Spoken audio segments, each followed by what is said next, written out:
As a child, I was abducted from the basement of my childhood home and taken somewhere that I still can't identify or explain. I suppose this is my attempt to be as honest as possible about what happened to me and hope that open-minded people will find the story. It was over 20 years ago. I was 8 years old, and I had 2 siblings. My older sister, Denise, was 10, and my younger brother, Howie, was 5. We had the most normal American Midwestern upbringing. My parents were quite happy, and we lived in a nice house in a nice neighborhood, being at the height of 90s consumer fashion. My childhood was extremely happy up to a certain point, but that all changed when my sister and I created an anomaly, a ghost of sorts, in the closet of our childhood room. The dolls gathered in the closet we had designated as the Barbie movie theater and took their seats. The fear and excitement we were feeling began to build as the first choreographed creepy events interrupted our peaceful movie session with the dolls. My sister was the architect of the story, and I followed along, completely unsure of what to do. The tension built as the story reached a crescendo. Woody from Toy Story was possessed by a demon and rose from his seat, high in the air, turning to stare at the audience. Bedlam reigned in the Barbie crowd and our feigned fear became very real. We felt the Barbies begin an exorcism, calling Satan to leave Woody, who began shaking and convulsing in front of the theater screen. We came back to reality when the room suddenly went dark for a split second and the lights began to flicker rapidly. Denise and I turned to each other and screamed, clinging desperately to each other. The feelings quickly returned to us. Mom kept at it, standing in the doorway of the playroom, turning the lights on and off and letting us know that she had been calling us down the stairs for 5 minutes, and we couldn't just get sucked into games when we had to go brush our teeth and get ready for bed. Holding hands, Dennis and I ran out in front of my mom so that she could create a buffer between us and the looming unknown of the basement stairs at lights out. One of the most harrowing moments of my childhood was the very real fear of monsters and demons that overtook me every time I took the stairs after a game, and that night the feeling was especially strong. Of course, some of my memories have faded and I don't remember the exact order of events well, but I do remember that the hole in the wall appeared close enough after the haunted movie theater game that I connected the 2 events in my mind. Dennis and I made up a creepy story for the closet, and a few days later a creepy dark hole appeared on the wall on the other side of the closet. It made sense to me. In fact, Howie noticed the hole first. I came home from school and my mom asked me to pick Howie up from the basement where he was playing. When I got to the stairs, I looked down and saw that Howie had crammed himself into a corner that was a few feet from the bottom of the stairs. He was on his hands and knees with his ear pressed to the floor, as if he was looking for something under the shelf. But it was just the wall. I wasn't too discouraged by this. Howie was 5 years old and also a weirdo, so I yelled at him to go upstairs. Mom told me from the other room to actually go get him instead of just yelling. Rolling my eyes, I walked down the stairs to Howie, who still wasn't paying any attention to me. As I approached him, I put my hand on his back and he flinched as if startled. I asked him what he was looking at, and he raised himself up on his hands and, sitting on his knees, pointed to a hole in the corner. It was about the size and shape as if someone had torn a corner off a playing card and scrawled across it. Inside was pitch blackness, blacker than black for some reason. It made me sick to my stomach. I asked him what was inside. He calmly replied that there was a funny man hiding in the wall. My stomach hurt, and I almost threw up when he said that. I'm sure an adult would have written it off as a child's fantasy, but as a child with an imagination, I immediately took his words at face value. There was someone hiding in the wall. Up until that point, the scariest I'd ever been scared was when I played in the closet with my sister. Scarier than when the power went out during a thunderstorm and a tree branch flew through my bedroom window. Scarier than when I'd sneaked behind the couch while my parents watched Interview with the Vampire last Halloween. The moment Howie said what he said, I was more scared than anything. All my insides were screaming for me to run. I grabbed Howie's hand. I could hear him complaining, but I couldn't understand him because of my adrenaline. It was like an animal. I ran up the stairs, dragging poor Howie behind me. I slammed the basement door and ran to my mom. Howie still in tow, and started nagging her about the man in the walls downstairs. My poor mom was totally confused. Until a minute ago I was fine, and she had been downstairs doing laundry many times during the day and hadn't noticed anything wrong. I was finally able to calm my tears and explain to her that I had found Howie, and what he had said about someone in the walls. She laughed and explained that it was impossible because it was a basement, or rather an unfinished basement. She explained to me that the outside walls were all cement brick and dirt on the other side. The wall leading to our playroom was just wood and drywall, and there was only a few inches of space. There was definitely not enough room to hide from the fun people. She tried to calm me down by going downstairs, but as soon as she got to the basement door, I started howling again. Seeing that it wasn't going to help, she made me a snack and made me sit and watch cartoons with Howie and Denise. By the time Daddy arrived, I was starting to calm down. We ate dinner and Mom told Dad about the hole in the wall downstairs. Dad was a contractor, so he felt pretty confident doing the repairs.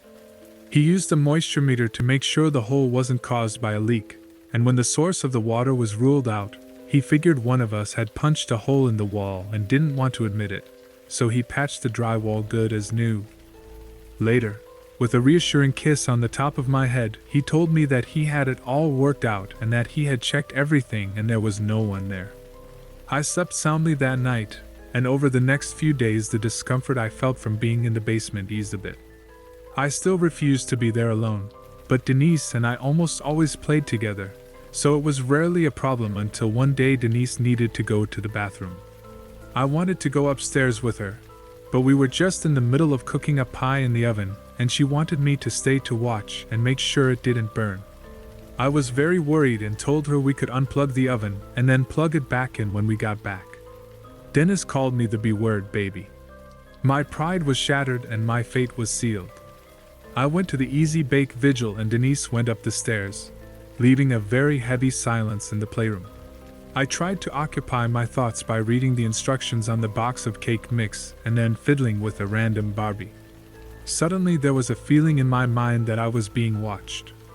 I tried diligently to ignore it, feeling my heart rate increase and discomfort build.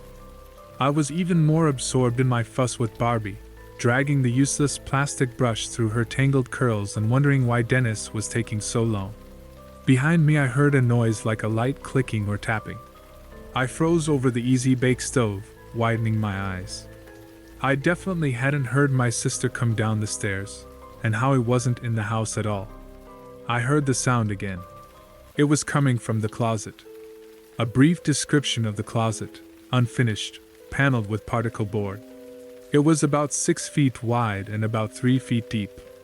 It had no doors. In it hung play clothes and winter clothes. There were several boxes underneath them, and in the other half of the closet was a haphazard pile of toys and stuffed animals. It had only been a week since we had cleared it out for the puppet theater, but it was packed to the brim again. I was petrified and wanted to run away, but the closet and the door were in the same wall, so I would have to run closer to the closet to get away, and that scared me. The sound continued behind me, and as if under a Pied Piper spell, I turned my head, trying to see what was making the noise. When a closet came into my field of vision, it took me a moment to find the source of the knocking through the visual noise of the mess. My mind digested what I saw, and I began to scream uncontrollably. My feet were under me before I even realized I was moving, running, flying up the stairs. Screaming. I couldn't stop screaming. When I turned around and looked back into the playroom, there was a black skeletal hand sticking out from under the hanging clothes and jackets, almost mummy-like, clasping the heel of Barbie's shoe between its fingers and guiding her through the boxes. Howie was right. There was someone in the walls. Dad and Denise followed me out to investigate, but found no one. Later that evening, however, Denise came into my room with her hands behind her back and tears in her eyes. I asked what was wrong, and without a word she held out her left hand and opened it, revealing a mint green Barbie heel. I immediately felt uneasy and asked if it was the same heel from her jewelry chest. She shook her head and held out her other hand and showed me the exact same mint green shoe. Denise explained that this was the second shoe from her bedroom, and she had found the first one on boxes in the basement closet. We were both incredibly startled. Despite our luxurious closet, we only had one pair of mint green heeled shoes, one of which we both knew I had lost on a trip to McDonald's in Georgia last year. We'd had a big fight about it, because those heels matched Denise's favorite doll dress perfectly, and she melodramatically kept the other shoe in her jewelry box as a sign of respect. And yet here we sat, with what seemed to us to be extremely convincing evidence of supernatural phenomena that we could not rationally explain. We didn't even discuss it. Denise stayed in bed with me that night, and honestly, I think we barely slept at all. We were so scared. After that, we started avoiding the basement at all costs. It was always a little creepy down there, but that was quickly surpassed by the creepy tolerance of little girls who wanted to play with dolls and tell stories to their stuffed animals. We would plan ahead to scout for the toys we needed, begging our parents to come downstairs with us while we snatched up the toys we needed that day and ran back to the safety of the upstairs. My mom is a neat Nick and she didn't like our cluttered and toy-cluttered bedrooms, so this custody didn't last long. We were allowed to keep a small collection of toys upstairs, but everything else had to be returned to the playroom. Dennis and I were still afraid of the basement, so we decided not to play with most of the toys. We did other things, read together, practiced gymnastic somersaults in the yard, or watched cartoons. I had been very successful at avoiding the basement, and not going down there alone since the night I saw my hand. I hardly went down there at all, even with a chaperone. That all changed one cold and bitter November morning. Mom was very busy, as both Denise and Howie were very sick. She ran after them all night, and in the morning she bathed Howie in a cool bath trying to bring his fever down. She was on the phone with the doctor in the tub, and I could hear the gratitude and relief in her voice when they were able to get Howie to the doctor soon. Calling me into the bathroom, she explained that she knew I was afraid of the downstairs closet, but she needed to keep an eye on Howie, and I was to go to the basement and get their coats from the closet. My initial reaction was to cringe and protest, perhaps a little too violently. My mom called me the B word, brave. My fate was sealed. Stopping at the top of the stairs, I tried to grasp onto the courage my mom had instilled in me, but with each step down, I could feel it evaporating. Halfway up the stairs, I noticed that the hole was back in the corner. Fighting every instinct in my body, I forced myself down the stairs. It was light outside, but overcast, so the basement had a gloomy light from the small windows under the ceiling. I didn't like the way the shadows from it looked dark and mysterious. When I reached the end of the stairs, I pressed my back against the railing as hard as I could to get as far away from the hole as possible and sidled up to the door to the playroom. Taking a deep breath, I walked resolutely into the room. I knew what I had to do. I knew exactly where their coats were. All I had to do was reach in and grab them off the hangers and then run like hell. Except that when I got in front of the closet, I didn't see anyone's coats. I froze, not knowing what to do. I knew they were in there, behind the play clothes and snow pants, lying our winter coats, but I absolutely hated to stick my hands in there to find them. My plan depended on visibility and accessibility. Weighing my options, I decided the worst outcome was to disappoint my mom. I gingerly reached out and tugged up the hem of an old bridesmaid's dress, moving it out of the way. Feeling a little more confident after my hand didn't show, I very carefully grasped the pant leg of my snow pants and was relieved to see the sleeve of my mom's coat underneath. As I reached for the coat, I felt time slow down when a hand suddenly burst through the garment and grabbed my wrist with surprising strength and firmness. Despite the paper dust look of the hand, it was quite firm. With barely a whimper, I was pulled into the clothes, felt my feet scrambling over the boxes, and suddenly found myself in some in-between place. Not between the closet and the wall, but seemingly between dimensions.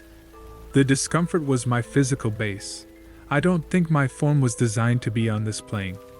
Every inch of my body felt like it was covered in a cold gelatinous layer. Breathing felt like static. Despite the physical discomfort, the fear quickly dissipated, emotions were muted, and calmness prevailed. I felt only a faint flutter of curiosity about where I was, and the worry and anxiety seemed to float 10 feet underwater. Holding my train of thought became difficult. Gradually my eyes became accustomed to the darkness of the place, and pinpoints of light appeared in the endless darkness, like stars in the sky. The light closest to me looked like a hole in the wall.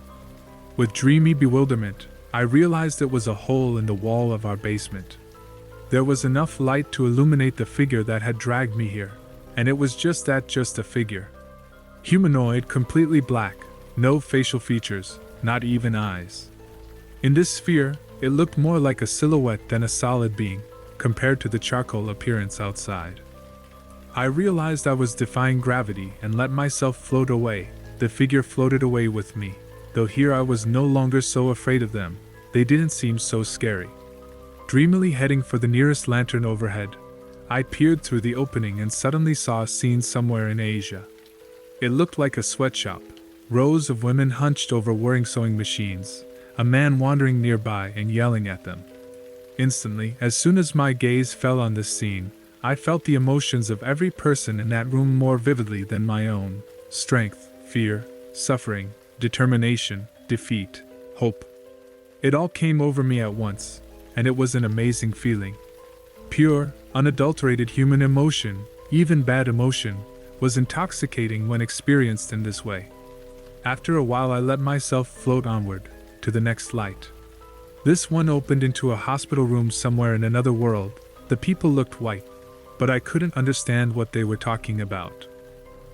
I didn't need to know the language as the scene was universal.